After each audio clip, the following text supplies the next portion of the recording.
नमस्कार. अन्नपूर्णा स्वादानुकमध्ये तुम्हा सर्वांचे खूप खूप स्वागत. आज आपण मस्त अशी कांद्याची चटणी पाहणार आहोत. चपाती, भाकरी, भातासोबत खूप छान लागते. त्याकरता सगळ्यात पहिल्यांदा 4 कांदे बारीक चिरून घ्यायचे आहेत आणि 1 किंवा अर्धा टमॅटो बारीक चिरून घ्यायचा आहे. 4 कांद्यांना अर्धा टमॅटो इनफ होतो. आता एक कढई ठेवायची गॅसवर. त्यात 2 पळी तेल घालून घ्यायचं आहे. तेल छान गरम होऊन द्यायचं आहे. काही भाजी नसेल तर ही कांद्याची चटणी नक्की ट्राय करून बघा, तुम्हाला खूप आवडेल आणि कमेंटमध्येही सांगायला विसरू नका कशी लागते ते. तेल छान गरम झाल्यावर 1 चमचा जिरे मोहरी घातलेली आहे.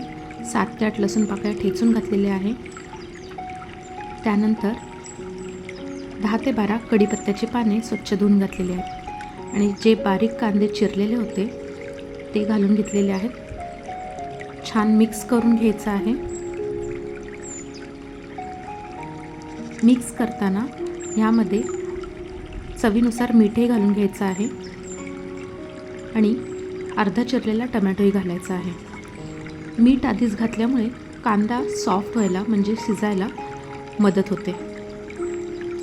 व्यवस्थित मिक्स करून झाल्यावर ह्याला झाकण ठेवायचं आहे.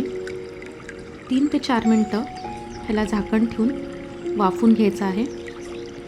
मध्ये मध्ये झाकण काढून आपल्याला ह्याला हलवून घ्यायचं आहे जेणेकरून खाली लागणार नाही. ह्यात आपण पाणी घालणार नाही आहोत.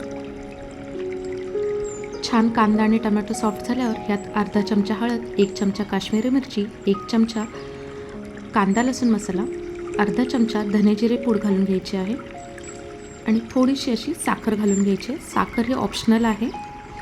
साखरेच्या ऐवजी तुम्ही थोडासा गुळाचा खडाही घालू शकता.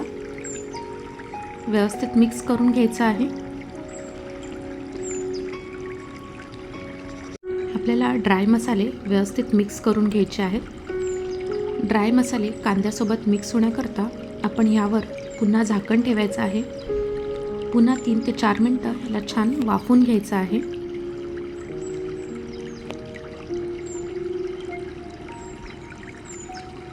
वाफून झाल्यानंतर त्याचं झाकण काढून घ्यायचं आहे.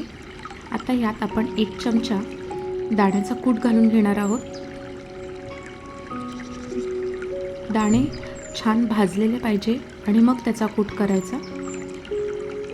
1 ते 1.5 चमचा तुमच्या चवीनुसार यात दाण्याचा कूट घालून घ्यायचा आहे.